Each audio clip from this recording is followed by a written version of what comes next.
এই জন্য যখনই কোরআন এবং হাদিসে ইসলামের আকিদা এবং ইমানের সারমর্ম করা হয়েছে তখন এই দুইটা বাক্যের উপর এসে শেষ হয়ে গেছে, মা ইউমিন বিল্লাহ ওয়াল ইয়াউমিল আখির। দুইটা বাক্য, যে আল্লাহর উপর ইমান রাখে, পরকালের উপর ইমান রাখে। এই দুইটা বাক্যের উপরই মানুষের ফিতনা থেকে মুক্তি নির্ভর করে। যার তাওহীদে বিশ্বাস মজবুত, যার পরকালে বিশ্বাস মজবুত। যদিও পরকাল অতি বাস্তব এবং পরকাল এত কঠিন নয়, পুনরুত্থান এত কঠিন নয় আমরা যত কঠিন মনে করি। আমি শুধু পুনরুত্থানের উপর একটা ছোট্ট কথা বলে বক্তব্য সামনের দিকে এগিয়ে যাব, যে পুনরুত্থান কেন সহজ। আমাদের সামনে এবং চারিদিকে যত গাছ আমরা দেখতে পাই, এই উদাহরণ আল্লাহই কোরআনে দিয়েছে, আমি জাস্ট সহজ ভাষায় বুঝাচ্ছি। যত গাছ আমরা দেখতে পাই, এই গাছ মানুষের চেয়ে জীবন্ত নয়। গাছ তো কথা বলতে পারে না, হ্যাঁ গাছের জীবন আছে, এক লেভেলের এক মাত্রার জীবন, কিন্তু মানুষের জীবন তো আরও ভার্সাটাইল, আরও ব্যাপক। মানুষ বেশি জীবন্ত গাছের তুলনায়। তো গাছের যে বীজ, গাছে ফল ধরার পর যে বীজ বা বিচি, এটা মৃত। খেজুরের বীজ মৃত, যে কোনো বীজ মৃত। তাহলে যেই জিনিসটা মানুষের মতো জীবন্ত নয়, তার থেকে যে মৃত জিনিসটা বের হচ্ছে, ওই মৃত জিনিসটাও যদি মাটিতে পুঁতে দেওয়া হয় এবং সেখানে বৃষ্টি বর্ষণ হয়, তাহলে ওই মৃত থেকে আবার গাছ বের হচ্ছে। তো মানুষের মতো জীবন্ত মানুষের মেরুদণ্ড যখন মাটিতে পুঁতা থাকবে, কোনটা বেশি আশ্চর্যের? বৃষ্টি হওয়ার পর মানুষের মেরুদণ্ড থেকে মানুষ মাটি থেকে বের হয়ে আসবে, এটা বেশি আশ্চর্যের? না গাছের বীজ দানা থেকে আবার আর একটা গাছ বের হচ্ছে, কোনটা বেশি আশ্চর্যের? আমার কাছে গাছের বীজ থেকে আবার আর একটা দানা বের হচ্ছে, এটা বেশি আশ্চর্যের। মানুষ তো অনেক জীবন্ত, গাছ তো এত জীবন্ত নয়, গাছের বীজ তো এত জীবন্ত নয়, মানুষ অনেক জীবন্ত।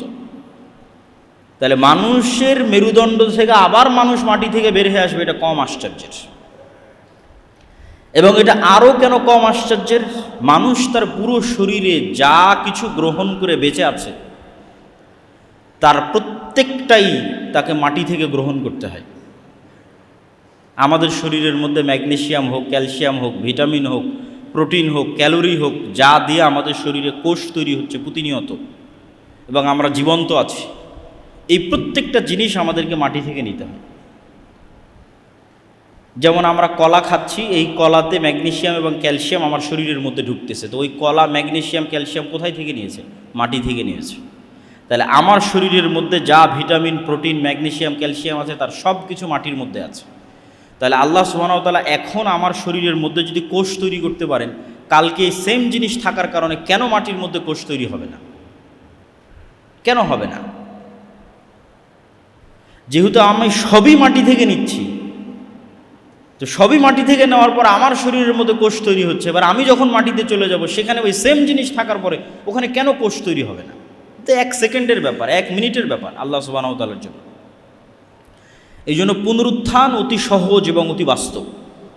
তো যাদের ঈমান পুনরুত্থানের উপর মজবুত থাকবে এবং যাদের ঈমান আল্লাহর তাওহীদের উপর মজবুত থাকবে, তারা পৃথিবীর যে কোনো ফিতনা থেকে মুক্ত থাকতে পারবে, দাজ্জালের ফিতনা থেকেও মুক্ত থাকতে পারবে। তো কিয়ামতের পূর্ব মুহূর্তে যে সংঘটিত ফিতনা সমূহ, এগুলোর যদি সারমর্ম বলি, সারমর্ম বলতে গেলে বলা যায় রাসূলুল্লাহ সাল্লাল্লাহু আলাইহি ওয়াসাল্লামের একটা হাদিস, যে উদুদ সিত্তাম বাইনি ওয়া বাইনা ইয়াদাই সাআহ, তোমরা আমার মধ্যে এবং কিয়ামতের মধ্যে 6টা জিনিসকে গণনা করে রাখো। 1 নম্বর হচ্ছে মাউতি, আমার মৃত্যু। রাসূল সাল্লাল্লাহু আলাইহি ওয়াসাল্লামের প্রেরিত হওয়াই পৃথিবীর সবচেয়ে বড় কিয়ামতের আলামত। কেন আগে যত নবী চলে গেছে, সব নবীর পর মানুষ আর এক নবীর অপেক্ষা করেছে। মুহাম্মদ সাল্লাল্লাহু আলাইহি ওয়াসাল্লাম যেহেতু শেষ নবী, সেহেতু আর দ্বিতীয় কোনো নবীর অপেক্ষা নেই, এখন অপেক্ষা শুধু কিয়ামতের। অতএব কিয়ামতের সবচেয়ে বড় আলামত অতিক্রম হওয়া 1400 বছর পার হয়ে গেছে, সেটা হচ্ছে মুহাম্মদ সাল্লাল্লাহু আলাইহি ওয়াসাল্লামের পৃথিবীতে প্রেরিত হওয়া এবং তার মৃত্যু। তারপর রাসূল সাল্লাল্লাহু আলাইহি ওয়াসাল্লাম বললেন মসজিদে আকসার বিজয়, তারপরে বললেন ভয়ঙ্কর মহামারী, যে মহামারীতে পৃথিবীর মানুষ মৃত্যুবরণ করে প্রায় শেষ হয়ে যাওয়ার মতো হয়ে যাবে, নাই বরাবর হয়ে যাবে। তারপর রাসূল সাল্লাল্লাহু আলাইহি ওয়াসাল্লাম বললেন এমন ধন সম্পদের আধিক্য যে মানুষের কাছে 100 দিরহাম এবং 100 দিনার অনেক কম মনে হবে। তারপরে বললেন ফিতনাতুন, এমন এক ফিতনা যেই ফিতনা থেকে আরবের কোনো ঘর মুক্ত থাকবে না। লা ইয়াবকা মিনহু বাইতুম মিনাল আরব, আরবের কোনো ঘর এই ফিতনা থেকে মুক্ত থাকবে না। ফিতনা শব্দটি কোরআন এবং হাদিসে যখনই ব্যবহৃত হয়েছে, বেশিরভাগ ক্ষেত্রে মারামারি, গণ্ডগোল, কাটাকাটি, যুদ্ধ ইত্যাদির ক্ষেত্রে ব্যবহৃত হয়েছে। ফলত এটিই বেশি সঠিক অর্থ যে এমন ফিতনা মানে এমন ভয়ঙ্কর যুদ্ধ, যে যুদ্ধে আরবের প্রত্যেকটা ঘর অংশগ্রহণ করবে। তারপর রাসূল বলেন, হুদনাতুন বাইনাকুম ওয়া বাইনার রোম, একটা চুক্তি হবে, যে চুক্তি তোমাদের এবং রোমানদের মধ্যে হবে। রোমান কারা, এটা নিয়ে অনেক মতভেদ আছে। আজকের ইউরোপ রোমান, না আজকের রাশিয়া রোমান, না আজকের আমেরিকা রোমান, কিন্তু মতভেদ থাকলেও এতটুকু নিশ্চিত যে খ্রিস্টানদের সাথে মুসলমানদের একটা চুক্তি হবে। সেটা আমেরিকার খ্রিস্টান, না ইউরোপের খ্রিস্টান, না রাশিয়ার খ্রিস্টান, সেটা মতভেদ থাকতে পারে। যুগের পরিবর্তনে মানুষ এই হাদিসকে এক একভাবে বুঝতে পারে। আজ থেকে 500 বছর আগে একভাবে বুঝতো, যখন ক্রুসেডারদের সাথে যুদ্ধ হতো তখন একভাবে বুঝতো, তখন তো মনে করতো যে এই হাদিস বাস্তবায়ন হয়ে গেছে। আর এখন হয়তো আমরা আর একভাবে বুঝতেছি। তো খ্রিস্টানদের সাথে মুসলমানদের একটা চুক্তি হবে, তথা আরবের ভয়ঙ্কর গৃহযুদ্ধের ধারাবাহিকতায় খ্রিস্টানদের সাথে মুসলমানদের একটা চুক্তি হবে, যে এই চুক্তির ভিত্তিতে তারা তৃতীয় কোনো শক্তির বিরুদ্ধে যুদ্ধ করবে, এবং সেই তৃতীয় শক্তির বিরুদ্ধে যুদ্ধে ওই তৃতীয় শক্তি পরাজিত হবে। সেই তৃতীয় শক্তি কারা, তাই কোরআন এবং হাদিসে উল্লেখ নাই। সেই তৃতীয় শক্তি ইহুদিরা, সেই তৃতীয় শক্তি হিন্দুরা, সেই তৃতীয় শক্তি চায়নার মতো যারা বুদ্ধিস্ট, তারা, আল্লাহু আলাম। তৃতীয় শক্তির বিরুদ্ধে বিজয়ী হওয়ার পর খ্রিস্টানদের একজন মানুষ ক্রুশকে উঁচিয়ে ধরে বলবে, ক্রুশের বিজয় হোক। তখন আর এক মুসলিম উঠে সেটাকে ভেঙে দিবে অথবা ওই ব্যক্তিকে হত্যা করবে। তখন খ্রিস্টান এবং মুসলমানরা মুখোমুখি দাঁড়াবে, আর এটি পৃথিবীর ইতিহাসের সবচেয়ে বড় যুদ্ধ, তথা পৃথিবীর ইতিহাসের সবচেয়ে বড় যুদ্ধ হবে খ্রিস্টান আর মুসলমানদের মধ্যে, যেটার নাম মালহামা, যেটা বাইবেলে এবং অন্যান্য ধর্মগ্রন্থে আর্মাগেড্ডন নামে বলা হয়েছে। এবং পৃথিবীর সব ধর্মের মানুষ একজন মাসিহের অপেক্ষা করতেছে। মাসিহ মানে উদ্ধারকারী, বিপদ থেকে উদ্ধারকারী। মাসিহাদ দাজ্জালও বিপদ থেকে উদ্ধারকারী, ঈসা মাসিহও বিপদ থেকে উদ্ধারকারী, এবং দুইজনের নামেই মাসিহ লাগানো আছে। ঈসা মাসিহ এবং মাসিহাদ দাজ্জাল, কোরআন এবং হাদিসে এই দুইজনের নামে মাসিহ লাগানো আছে। বিপদ থেকে উদ্ধারকারী, একজন মিথ্যা বিপদ থেকে উদ্ধারকারী, আর একজন সত্য বিপদ থেকে উদ্ধারকারী। এই জন্য ইহুদি হোক, খ্রিস্টান হোক, মুসলমান হোক, সবাই কিয়ামতের পূর্ব মুহূর্তে একজন মাসিহের অপেক্ষায়। এবং এই মাসিহকে এবং এই মাসিহাদ দাজ্জালকে খ্রিস্টান এবং ইহুদি ধর্মে অ্যান্টি ক্রাইস্ট হিসেবে নামকরণ করা হয়েছে। তো পৃথিবীর ইতিহাসের সবচেয়ে ভয়াবহ যুদ্ধ হবে মুসলমান এবং খ্রিস্টানদের মধ্যে, যেখানে রাসূল সাল্লাল্লাহু আলাইহি ওয়াসাল্লামের হাদিস অনুযায়ী 9,60,000 তথা প্রায় 10 লক্ষের কাছাকাছি সেনাবাহিনী একত্রিত হবে খ্রিস্টানদের। আর মুসলমানদের পক্ষ থেকে সিরিয়া এবং মদিনার তৎকালীন বিশ্বের সবচেয়ে আল্লাহওয়ালা তাকওয়াবান পরহেজগার মানুষেরা মদিনা থেকে বেরিয়ে আসবে। আর সিরিয়া এবং মদিনার মুজাহিদরা জোটবদ্ধ অবস্থায় খ্রিস্টানদের বিরুদ্ধে যুদ্ধ অবতীর্ণ হবে। রাসূল সাল্লাল্লাহু আলাইহি ওয়াসাল্লাম যে জায়গাগুলোর কথা বলেছেন, এগুলো হচ্ছে বর্তমান সিরিয়া এবং তুরস্কের সীমান্তবর্তী অঞ্চল, আমাক এবং দাবেক। তুরস্ক এবং সিরিয়ার সীমান্তবর্তী অঞ্চলে এই যুদ্ধ হবে, এবং হাদিসের বিভিন্ন সূত্র অনুযায়ী এই যুদ্ধ 4 দিন চলবে।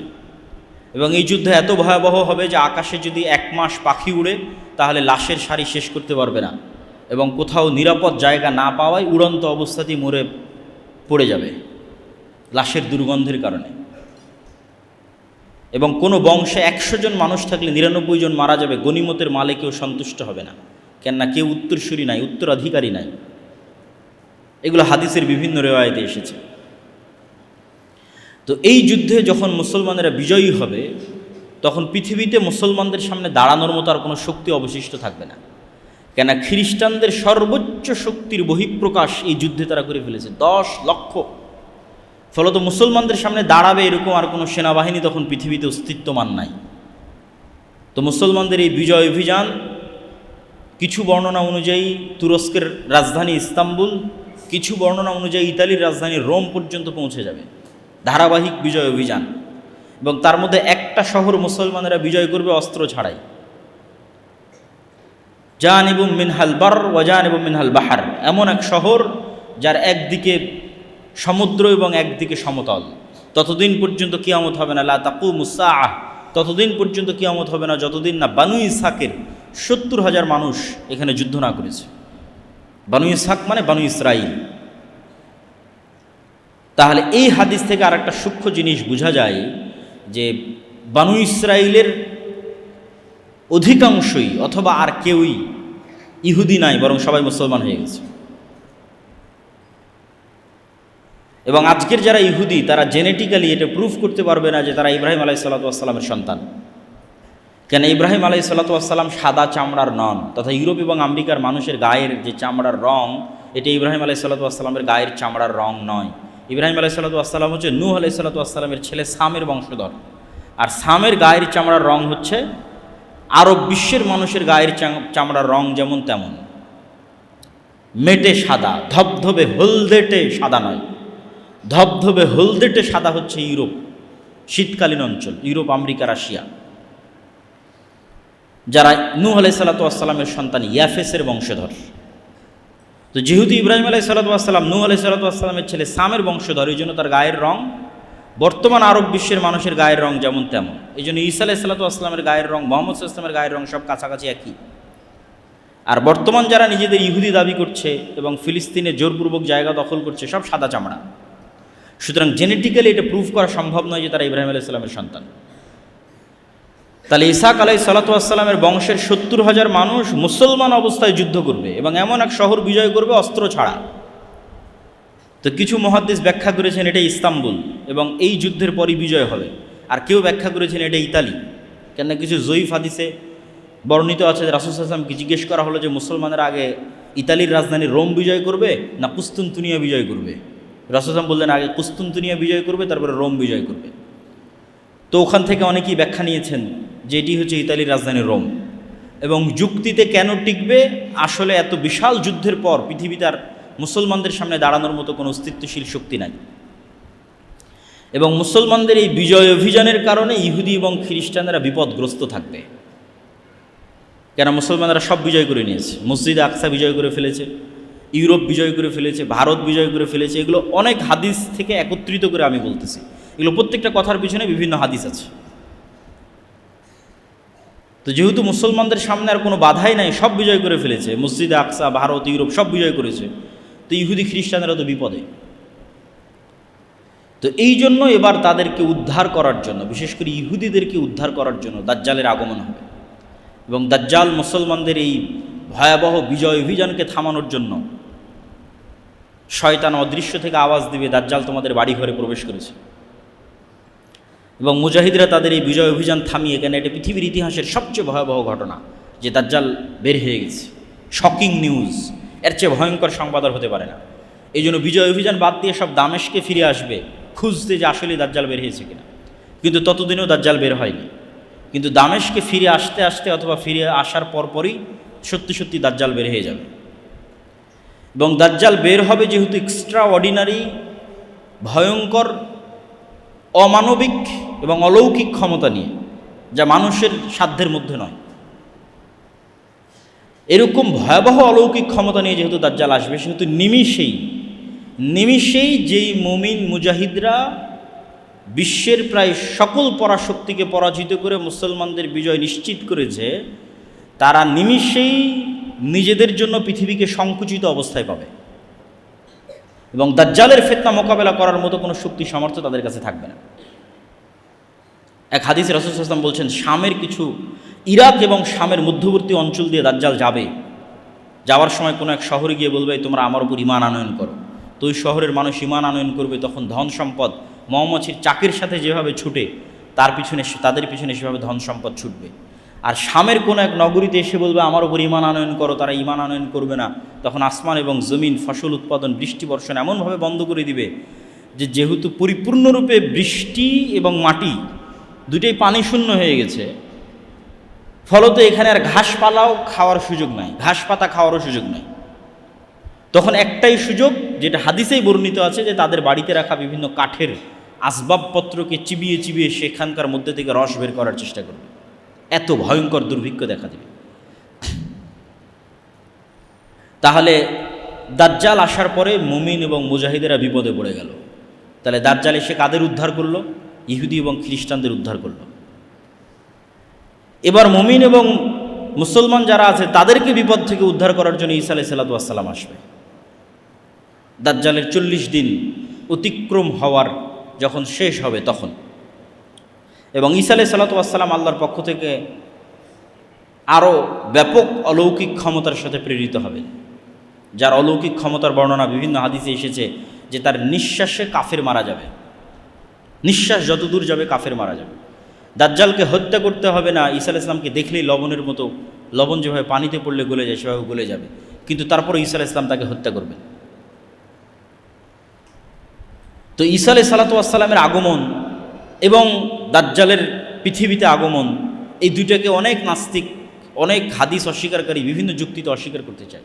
তামিম আদ-দারির হাদিসে দাজ্জালের বিশাল দেহের কথা বলা আছে, দাজ্জালকে দ্বীপের মধ্যে দেখতে পাওয়ার কথা বলা আছে। তো এখন তো বিজ্ঞানের যুগ, সারা পৃথিবী মানুষের নিয়ন্ত্রণে, কোথায় দাজ্জাল? আর দাজ্জালের এত বিশাল দেহ কীভাবে হয়, আর কেমনি বা ঈসা আলাইহিস সালাম আসমান থেকে নেমে আসবে? তো এটা বিশ্বাস করা অত কঠিন কিছু নয় যদি মানুষের আগের অতীতের নলেজ থাকে। অতীতের নলেজ কি? আদম আলাইহিস সালামই তো নিজে স্বয়ং আসমান থেকে নেমে এসেছে, তাহলে আসমান থেকে নেমে আসা তো নতুন ঘটনা নয়, তো পুরাতন ঘটনা। মুহাম্মদ সাল্লাল্লাহু আলাইহি সাল্লাম নিজে আসমান সফর করে এসেছে, তাহলে বিশ্বাস অনুযায়ী আসমানে যাওয়া এবং আসমান থেকে আসা পৃথিবীতে কোনো নতুন ঘটনা নয়, পুরাতন ঘটনা।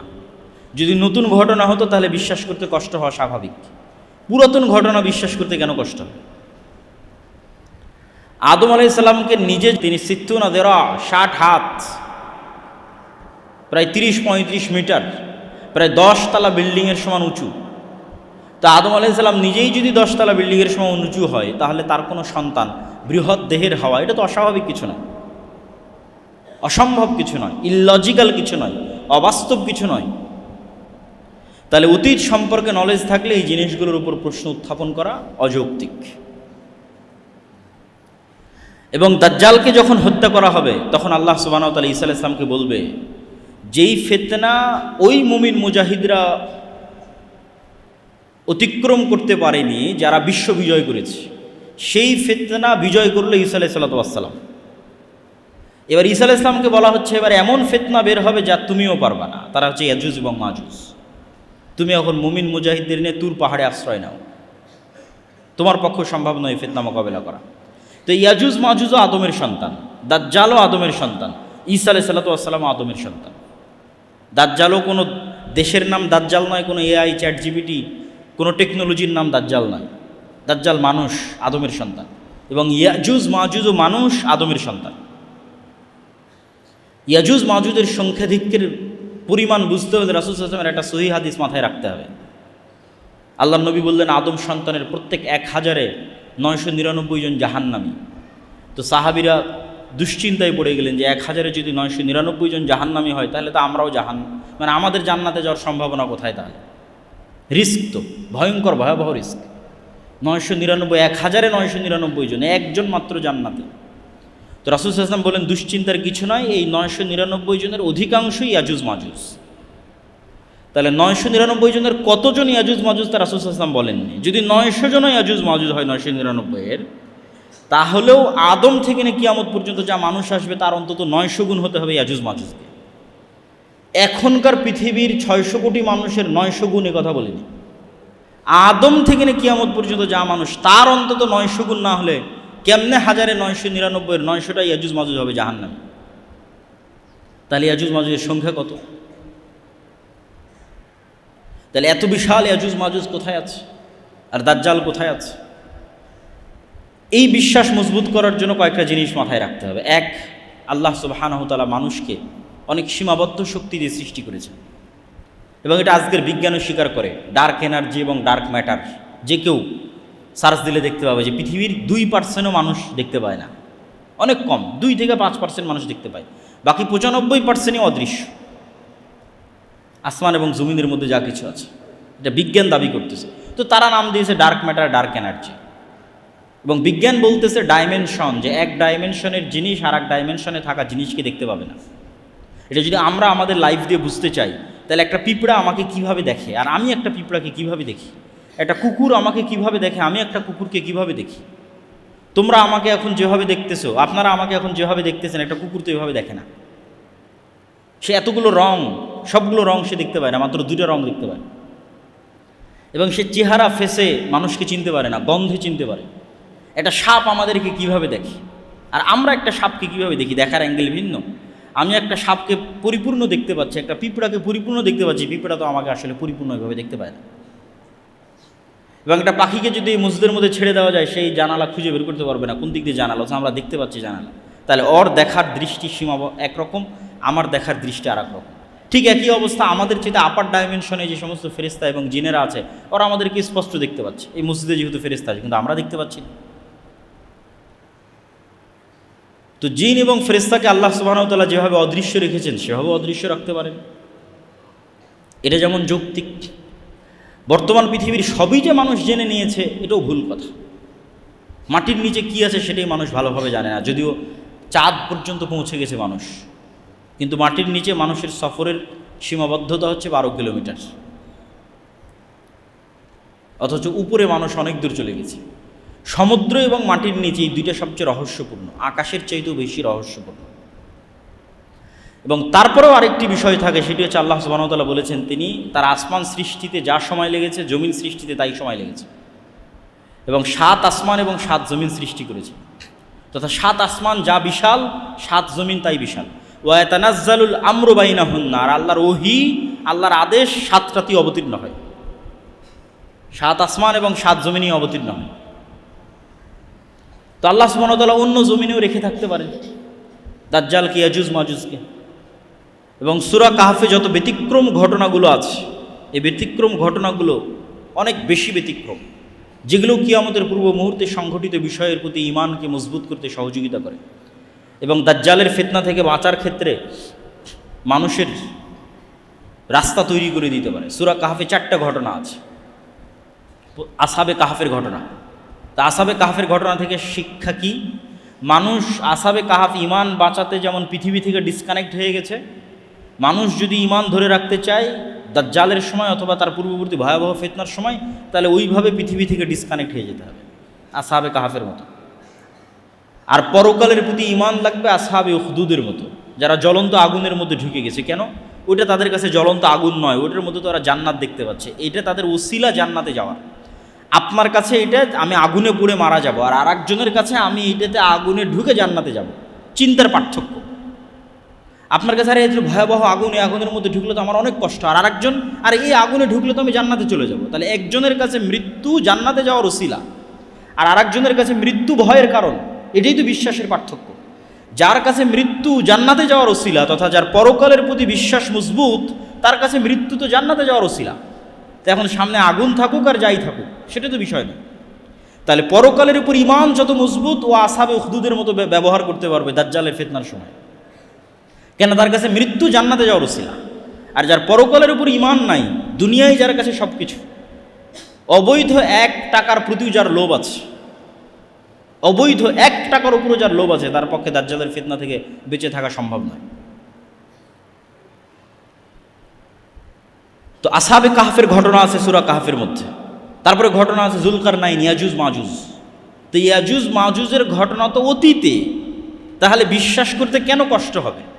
কোরআনে ইয়াজুজ মাজুজকে দেখানো হচ্ছে অতীত একটা ঘটনা হিসেবে, যে যুলকারনাইন সফর করলো, এক এরিয়ায় গেল যেখানে ইয়াজুজ মাজুজ, এবং তাদেরকে আবদ্ধ করে দিল।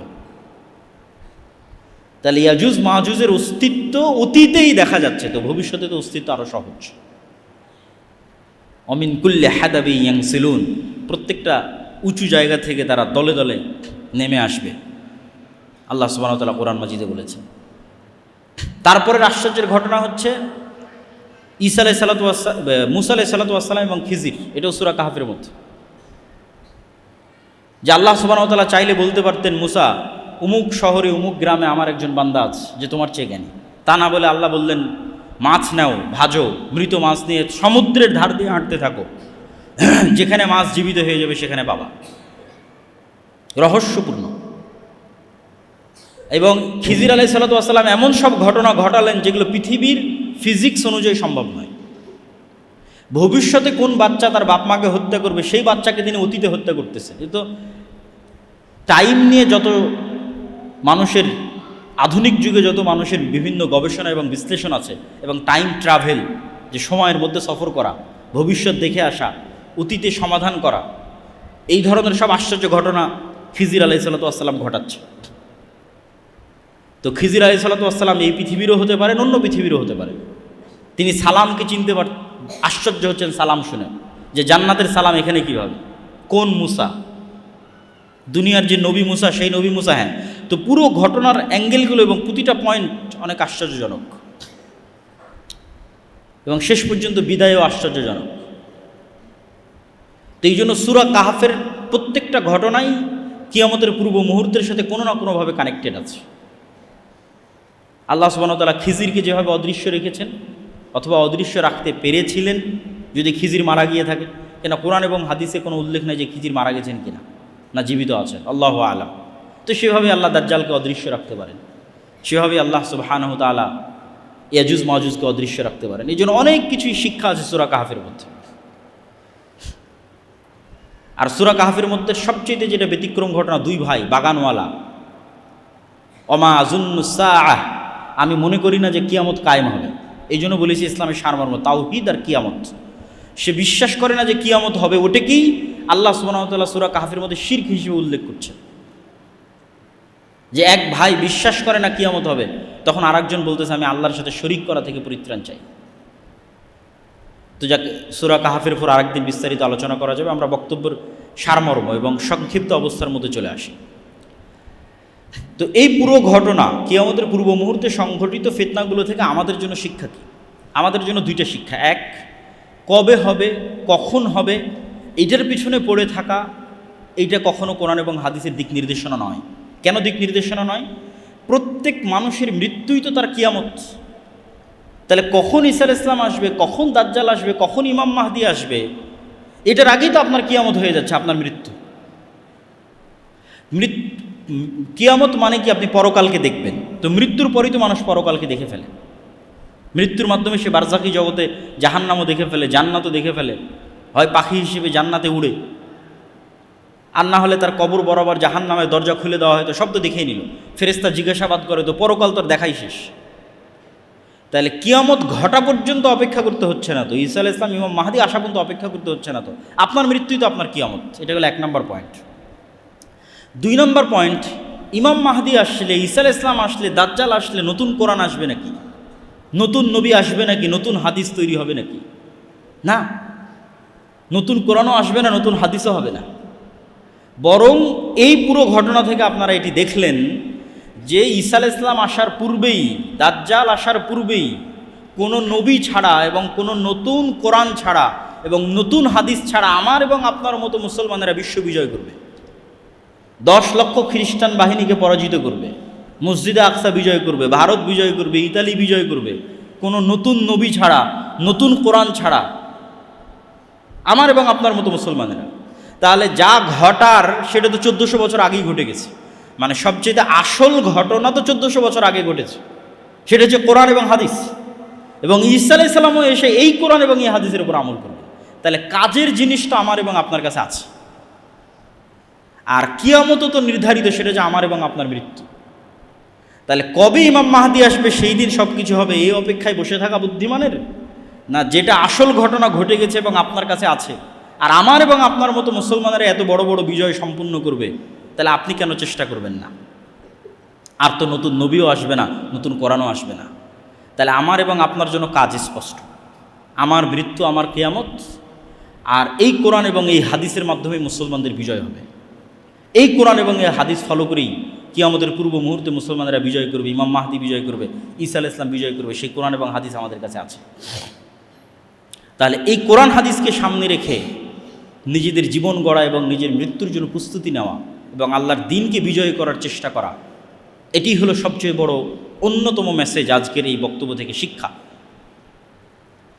আর দাজ্জালের ফিতনা থেকে বাঁচার প্রস্তুতি সবসময় থাকতে হবে। কেন? কিয়ামতও যেমন হঠাৎ হবে, দাজ্জালও তেমন হঠাৎ বের হবে, বাগদাতান, হঠাৎ। রাসূল সাল্লাল্লাহু আলাইহি সাল্লামও বলেননি যে না, আমার যুগে দাজ্জাল বের হবে না, এরকম স্পষ্ট বলেননি। ইবনু সাইয়াদের হাদিসগুলো পড়ে দেখতে পারেন। ওমর রাদিয়াল্লাহু তাআলা আনহুকে রাসূল সাল্লাল্লাহু আলাইহি ওয়াসাল্লাম বলছে, এ যদি দাজ্জাল হয় তাহলে একে হত্যা করবে ঈসা আলাইহিস সালাম, আর যদি দাজ্জাল না হয় তাহলে তুমি কেন নিরপরাধ মানুষকে হত্যা করবে? একবার রাসূল সাল্লাল্লাহু আলাইহি ওয়াসাল্লাম বললেন, আরে আমার যুগে আবার দাজ্জাল বের হয় নাকি? তথা দাজ্জাল যে কোনো মুহূর্তে যে কোনো সময় বের হয়ে যেতে পারে, বাগতাতান, কিয়ামত হঠাৎ হবে।